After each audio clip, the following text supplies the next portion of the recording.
আসসালামু আলাইকুম দর্শক, শুভেচ্ছা নিন। লন্ডন থেকে শুভেচ্ছা জানাচ্ছি কাজী হেমায়েতুদ্দিন মিশন এবং সাম্প্রতিক বাংলাদেশের ঘটে যাওয়া রাজনৈতিক বিভিন্ন ঘটনাবলী বিশ্লেষণে আমার সঙ্গে আছেন আমার খুবই পছন্দের একজন মানুষ। বাংলাদেশের প্রধানমন্ত্রী তারেক রহমানের ভারত সফর নিয়ে এখনো নানা রকমের তোলপাড় চলছে। ভারতের পক্ষে নানা ধরনের গড়াপেটা চলছে। কেমন গড়াপেটা? ভারতের কোনো কোনো মিডিয়া খবর দিচ্ছে 23 থেকে 25 তারিখ পর্যন্ত ভারত সফর করবেন বাংলাদেশের প্রধানমন্ত্রী তারেক রহমান।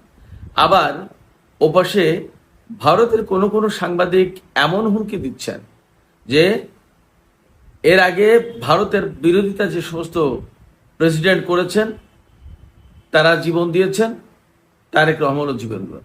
খুবই ডেঞ্জারাস হুমকি, এটা খুবই ভয়ঙ্কর, খুবই নিন্দার যোগ্য হুমকি। ভারত কেন এত মরিয়া বাংলাদেশের প্রধানমন্ত্রী তারেক রহমানের সফরের ব্যাপারে? তারা আসলে চায় কি? তার যে বড় কথা, বাংলাদেশের প্রধানমন্ত্রী তারেক রহমান যদি ভারত সফরে যান, কোন এজেন্ডা নিয়ে যাবেন তিনি, এবং তার সেই এজেন্ডার বিপরীতে ভারতের অবস্থান হবেটা কি? ভারত কোন অবস্থানে থাকবেন? বাংলাদেশের চাওয়া পাওয়া প্রত্যাশা যদি পূরণ করতে না পারে, তাহলে ভারতের সাথে বাংলাদেশের বর্তমান যে সম্পর্কে টানাপোড়েন চলছে, এই টানাপোড়েনের কোনো অবসান হবে? এর কোনো ইতিবাচক সমাধান হবে? নাকি দুই দেশের সম্পর্ক প্রচণ্ড খারাপ হবে এবং বাংলাদেশ এরই মধ্যে মক্কা জোটে যোগ দেবে? ভারত তখন আরো দুশ্চিন্তায় পড়বে। সুপ্রিয় দর্শক, আসসালামু আলাইকুম। আপনাদের সবাইকে টক উইথ সিরাজ ইনসাইটের আজকের আলোচনায় স্বাগত জানাচ্ছি। আমি সিরাজুল ইসলাম। দর্শক, এতক্ষণ যে বিষয়গুলো নিয়ে কথা বলছিলাম, এই বিষয়গুলো নিয়েই আজকের ভিডিওতে কথা বলবো বিস্তারিতভাবে। আশা করছি আপনারা শেষ পর্যন্ত সঙ্গে থাকবেন। আর ভিডিও যদি ভালো লাগে তাহলে লাইক, কমেন্ট, শেয়ার করবেন এবং চ্যানেলটি সাবস্ক্রাইব করে সাথে থাকবেন। বিস্তারিত আলোচনায় যাওয়ার আগে আমি আর একটা ছোট্ট পয়েন্ট বুঝিয়ে দিয়ে তারপরে বিস্তারিত আলোচনায় প্রবেশ করব। সেটি হচ্ছে, বাংলাদেশের 23তম প্রেসিডেন্ট হিসেবে, রাষ্ট্রপতি হিসেবে শপথ নিয়েছেন বিএনপির সাবেক মহাসচিব মির্জা ফখরুল ইসলাম আলমগীর। মির্জা ফখরুল ইসলাম আলমগীর প্রেসিডেন্ট হবেন, এই বিষয়েও নাকি ভারতের অস্বস্তি ছিল। সেই অস্বস্তির কারণ কি, আমরা সেটাও খুলে বলার চেষ্টা করব। চলুন দর্শক, আমরা বিস্তারিত আলোচনা করি। বাংলাদেশের প্রধানমন্ত্রী তারেক রহমান ভারত সফরে যাবেন, এটা বাংলাদেশের যেমন প্রয়োজন, হয়তো ভারতের তেমন প্রয়োজন। কিন্তু ভারতের পক্ষ থেকে এমনভাবে চাপ সৃষ্টি করা হয়েছে, সরকারের পক্ষ থেকে, কূটনৈতিক মহল থেকে, গণমাধ্যমের পক্ষ থেকে এবং তাদের জননাগরিক বা সামাজিক মাধ্যমের পক্ষ থেকেও এই চাপ সৃষ্টি করা হয়েছে। যেমন হিন্দুস্তান টাইমস, ইন্ডিয়া টুডে, এই সমস্ত পত্রিকায় খবর দিচ্ছে বাংলাদেশের প্রধানমন্ত্রী তারেক রহমান 23 থেকে 25 আগস্ট, অর্থাৎ আর 2 দিন পরেই তিনি ভারত সফরে যাবেন এবং 23 থেকে 25 আগস্ট পর্যন্ত ভারত সফর করবেন। এমনকি ভারতের পক্ষ থেকে, সরকারের পক্ষ থেকে এমন বিজ্ঞপ্তি পর্যন্ত প্রকাশ করা হয়েছিল, ভারতের রাষ্ট্রপতি ভবনের চেঞ্জ অফ গার্ড এটা পরিবর্তন করা হবে না। অর্থাৎ এমন একটা অবস্থা যেন বাংলাদেশের প্রধানমন্ত্রী তারেক রহমান তিনি ভারত সফরে যাচ্ছেন, এ ব্যাপারে সমস্ত সবকিছু সেট হয়ে গেছে। টাইম শিডিউল, সফর সূচি, এভরিথিং ডান। জাস্ট তিনি সফরে যাবেন, সফর করবেন, সফর সূচি অনুযায়ী সমস্ত সবকিছু সম্পন্ন হবে। এই নোটিশ প্রকাশের 1 ঘন্টা পরেই সেই নোটিশ প্রত্যাহার করা হয়েছে ভারত সরকারের পক্ষ থেকে। তার মানে বাংলাদেশের প্রধানমন্ত্রী ভারত সফরে যাচ্ছেন বলে তারা যে একরকমের কনফার্ম খবর দিচ্ছিল বা দাবি করছিল, সেই খবরগুলো সঠিক নয়, সেটা তারা প্রমাণ করে দিলেন। সবচেয়ে বড় প্রশ্ন, বারবার যে প্রশ্ন আসছে এবং আসবে, সেটা হচ্ছে এই যে বাংলাদেশের প্রধানমন্ত্রীর ভারত সফরের ব্যাপারে ভারত এতটা মরিয়া কেন, কি ব্যাপার? এই প্রশ্নের জবাব আমরা কিন্তু বিভিন্নভাবে বিভিন্ন অ্যাঙ্গেল থেকে দেওয়ার চেষ্টা করেছি। তারপরেও ঘুরে ফিরে একই প্রশ্ন আসছে, এত কিছুর পরে ভারত আসলে চায় কি? কেন বাংলাদেশের প্রধানমন্ত্রীকে ভারত এইভাবে তড়িঘড়ি করে, চাপ সৃষ্টি করে, চাপাচাপি করে তাকে সফরে নিতে চায়? এর ভিতরে নানা রকমের কথা আসছে। অনেকে বাংলাদেশের জন্য, বাংলাদেশের প্রধানমন্ত্রীর জন্য এক রকমের অশনি সংকেতের কথা বলছেন। অনেকে বলছেন যে তারেক রহমানকে নিয়ে এমনভাবে চাপ সৃষ্টি করতে চান ভারতের প্রধানমন্ত্রী বা ভারতের সরকার, যাতে বিএনপি সরকার আওয়ামী লীগকে বা আওয়ামী লীগের যে সমস্ত লোকজন পালিয়ে ভারতে আশ্রয় নিয়েছে, শেখ হাসিনা সহ তাদেরকে ফেরত আনতে বাধ্য হন, স্বাভাবিক রাজনৈতিক কর্মকাণ্ড করতে দিতে প্রতিশ্রুতি দেন, এরকম নানা বিষয়। কিন্তু আসলে বাস্তবতা কি? এমন কথাও আসছে যে ভারত মক্কা চুক্তির অধীনে, এই যে মক্কা জোট যেটা গঠিত হচ্ছে বা হয়েছে পাকিস্তান, তুরস্ক এবং সৌদি আরবের নেতৃত্বে, এখানে আরো অনেকেই যোগ দেবে, সেই জোটে বাংলাদেশ যদি যোগ দেয় তাহলে ভারতের জন্য সেটা যথেষ্ট উদ্বেগের কারণ বলে মনে করা হচ্ছে। বিভিন্ন বিশ্লেষণে উঠে আসছে ভারত চায় এই জোটে যাতে বাংলাদেশ যোগ না দেয়, এবং একথা কোনোভাবেই অস্বীকার করার কোনো সুযোগ নেই যে এই মক্কা জোট বেসিক্যালি অনেকের স্বার্থের বিরুদ্ধে যাবে, তার ভিতরে ভারতের স্বার্থের বিরুদ্ধে যাওয়ার অবধারিত সম্ভাবনা রয়েছে। তার প্রধান কারণ, এই মক্কা জোটে সৌদি আরব, তুরস্ক এবং পাকিস্তান রয়েছে আপাতত। এর ভেতরে তুরস্ক এবং পাকিস্তান দুটো দেশের সাথেই প্রায় একই রকমের সম্পর্ক খারাপ ভারতের। এই যে আঞ্চলিক সমীকরণ, এবং এই জোট গঠনের পরপরই পাকিস্তান কিন্তু আঞ্চলিক সমীকরণের ক্ষেত্রে, তার পূর্বাঞ্চলীয় সীমান্তের ক্ষেত্রে বা ভূ রাজনীতির নানা হিসাব কিতাবের ব্যাপারে বেশ একটা জোরালো অবস্থানে, শক্ত অবস্থানে চলে গেছে। পাকিস্তান মূলত এতদিন ভারতের বিরুদ্ধে যেভাবে শক্ত অবস্থানে ছিল, এই জোট গঠনের পর তার অবস্থান আরো বেশি শক্ত হয়েছে। যখন ভারতের জন্য এই জোট অ্যাকচুয়ালি একটা মাথা ব্যথার কারণ বা অস্বস্তির কারণ, তখন সেই জোটে যদি বাংলাদেশ যোগ দেয় তাহলে কার্যত ভারত এইভাবেই দেখবে হয়তো যে 71 সালের বাংলাদেশ স্বাধীন হওয়ার আগে ভারতের দুই পাশে যেরকম দুটো অস্বস্তির ব্যাপার ছিল, দুই পাকিস্তানের দুই অংশ, তেমনি এই মক্কা জোটে যদি বাংলাদেশ যুক্ত হয় তাহলে ভারত পশ্চিম পাশে পাকিস্তানকে এবং পূর্ব পাশে বাংলাদেশকে দেখবে এই জোটের শরিক দেশ হিসেবে, এবং এই জোটের শরিক হিসেবে ভারতের কাছে বাংলাদেশ, পাকিস্তান দুটোই অস্বস্তির কারণ। এবং সম্ভবত প্রধানমন্ত্রী তারেক রহমানের সরকার এই জোটে যোগ দেবে, সেই ব্যাপারে তারা ইতিবাচক সিদ্ধান্ত নিয়েছে। মোটামুটি আলোচনাটা এইরকম যে মক্কা জোটে যোগ দেওয়ার ব্যবস্থা যেহেতু আছে, দরজা যেহেতু খোলা, এবং আমরা যথেষ্ট ঘনিষ্ঠভাবে সম্পর্ক রাখছি, হয়তো সময়ের ব্যবধানে বাংলাদেশ এই মক্কা জোটে যোগ দেবে।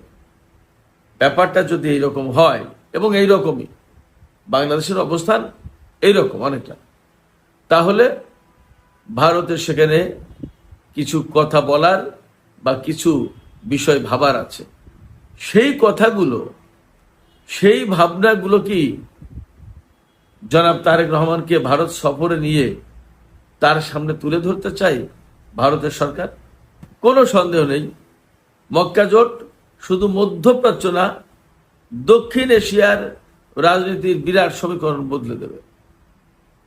এবং এই মক্কা জোটে যোগ দেওয়ার কারণে পাকিস্তান ভারত সীমান্তে অনেক বেশি শক্তিশালী অবস্থানে চলে যাবে, এবং ক্রমেই দক্ষিণ এশিয়ায় ভারত এক ধরনের একা হয়ে যাচ্ছে, এবং পাকিস্তান সায় সায় করে কূটনৈতিকভাবে ঘুরে দাঁড়াচ্ছে, শক্ত অবস্থানে চলে যাচ্ছে, এবং অনেকের সাথে ইতিবাচক সম্পর্ক তৈরি করছে। এটা ভারতের জন্য খুবই অস্বস্তির কারণ। বাংলাদেশ গত 15, 16, 17 বছরের ট্র্যাডিশন বাদ দিয়ে যদি এখন এই মক্কা জোটে যোগ দেয়, পাকিস্তানের সাথে সম্পর্ক ঘনিষ্ঠ করে, দক্ষিণ এশিয়ায় যে সার্ক কেন্দ্রিক যে বলয়টা ছিল সেই বলয় যদি আবার উজ্জীবিত হয়, এবং সেখানে যদি ভারত খানিকটা একাকী থাকে, বাকিরা অনেকেই ঘনিষ্ঠ সম্পর্ক নিয়ে, তাহলেও সেটা ভারতের জন্য ঝামেলার কারণ, অস্বস্তির কারণ। ফলে যেভাবেই হোক ভারত বাংলাদেশকে হাতে রাখতে চাইছে। এছাড়া ভারতের উত্তর পূর্বাঞ্চলীয় যে 7 রাজ্য, সে সমস্ত হিসাব নিকাশ তো আছেই, চীনের সাথে আলাদা সমীকরণ তো আছেই।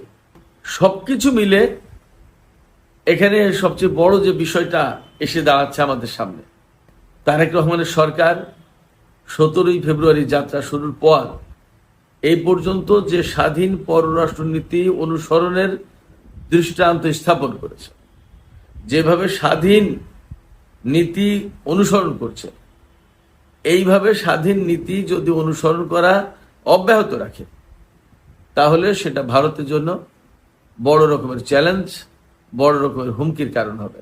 ভারত চাইছে বাংলাদেশ অনুগত বাংলাদেশ থাকুক, কিন্তু বাংলাদেশ চাইছে নিজের পায়ে শক্তভাবে দাঁড়াতে, ঘুরে দাঁড়াতে।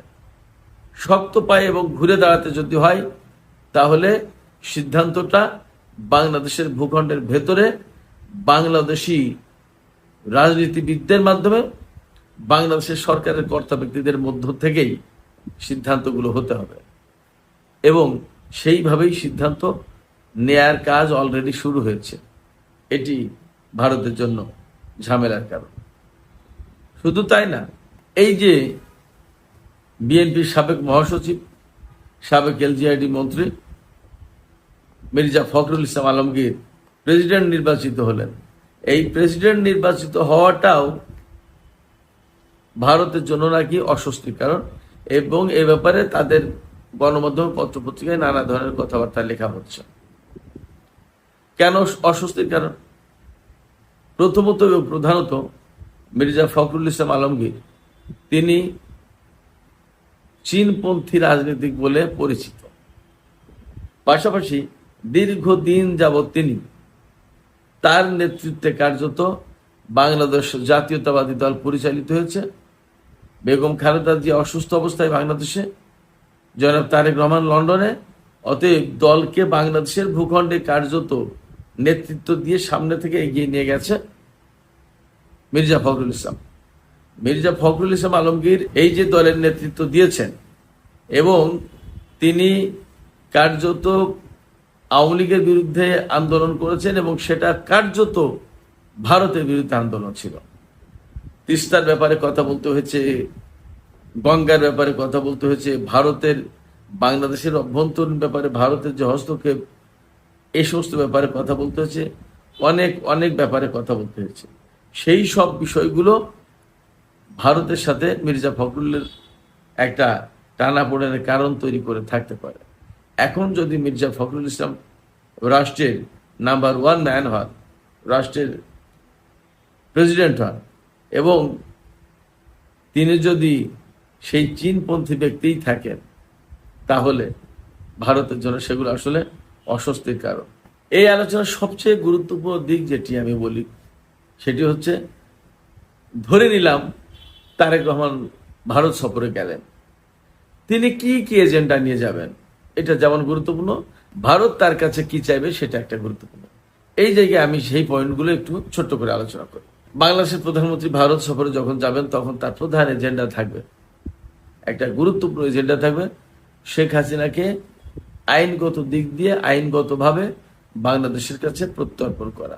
আরো যে সমস্ত পলাতক আসামি রয়েছে আমাদের ওয়ান্টেড, মোস্ট ওয়ান্টেড তালিকায়, তাদেরকে হস্তান্তর করা বাংলাদেশের কাছে। দুই দেশের মধ্যে সম্পর্ক স্বাভাবিক করার প্রশ্ন থাকবে। তারপরে বাণিজ্য এবং সীমান্ত ইস্যু, বাণিজ্য এবং সীমান্ত, এই দুই ইস্যুতে আমরা মোটেই স্বস্তির জায়গায় নেই ভারতের সাথে।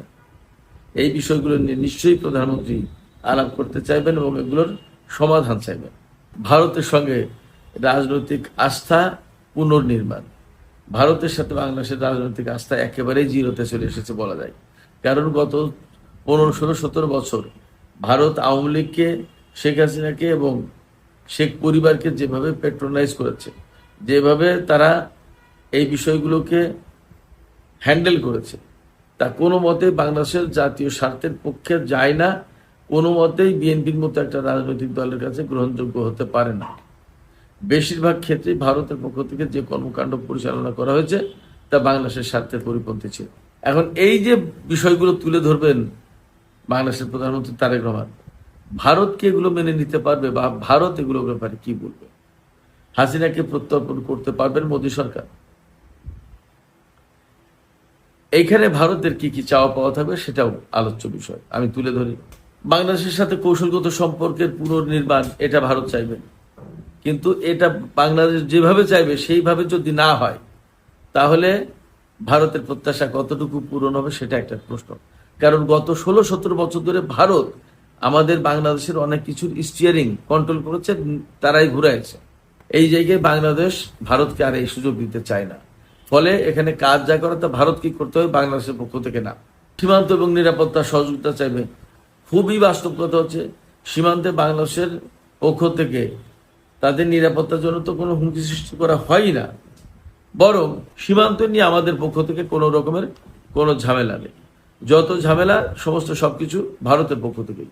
তারাই সীমান্তে কাঁটাতারের বেড়া দিয়েছে, তারাই ফেলানিকে হত্যা করেছে, তারাই আরো বহু মানুষকে হত্যা করে, গুলি করে, ধরে নিয়ে যায়, নির্যাতন করে, সীমান্তের ফসল কেটে নিয়ে যায়, সীমান্তে ভারতীয় জনগণকে তারা শেল্টার দেয়, নানা রকমের ব্যাপার। বাংলাদেশ এগুলোর একটার সাথেও জড়িত না, বরং বাংলাদেশ কি করে, যখন ভারতের পক্ষ থেকে সীমান্তে কোনো রকমের আগ্রাসী তৎপরতা চালানো হয়, বা বাংলাদেশের জাতীয় স্বার্থের বিরুদ্ধে বা লোকাল লোকজনের বিরুদ্ধে বিশেষ কোনো তৎপরতা চালানো হয়, সেইগুলোর বিরুদ্ধে রুখে দাঁড়ায় বাংলাদেশ, এতটুকু, এর চেয়ে বেশি কিছু না।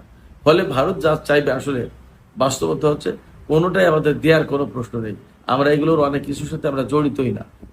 হ্যাঁ, তারা যে বিষয়টা খুব বেশি করে চাইতে পারে, চীন, পাকিস্তান এবং তুরস্কের প্রভাব কমানো, এইটা মোকাবেলা করা, এই ব্যাপারে আমাদের সহযোগিতা চাইতে পারে।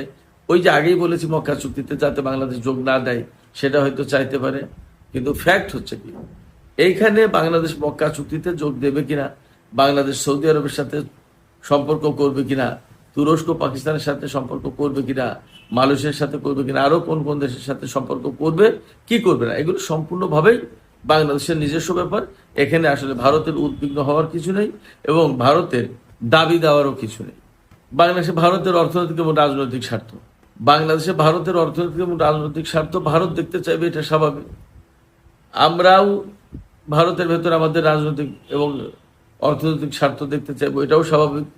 এই জায়গায় দেন দরবার হবে যে তারা কি কি দেবে আর আমরা কি কি দেব, তারা কি কি পাবে আর আমরা কি কি পাবো।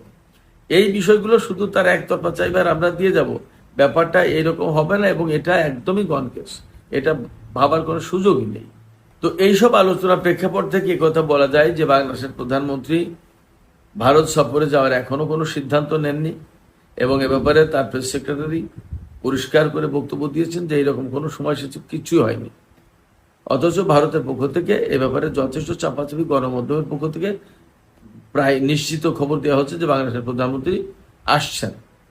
তো এইরকম একটা জায়গা থেকে আমরা যা দেখতে পাচ্ছি তা হচ্ছে, বাংলাদেশ সম্মানজনক একটা ট্রিটমেন্ট যদি না পায়, বাংলাদেশ তার দাবি দেওয়া ন্যায্য অধিকার এবং চুক্তির বলে যদি কিছু লোককে প্রত্যার্পণের কোনো নিশ্চয়তা না পায়, এবং বাংলাদেশ যদি একদম সৎ প্রতিবেশী সুলভ, সুপ্রতিবেশী সুলভ আচরণ কর্মকাণ্ড যদি না পায়, তাহলে ভারতের সাথে সম্পর্ক বাংলাদেশ সেই মাত্রায় গ্রহণযোগ্য করে তোলার চেষ্টা করবে না যে মাত্রায় ভারত চায়।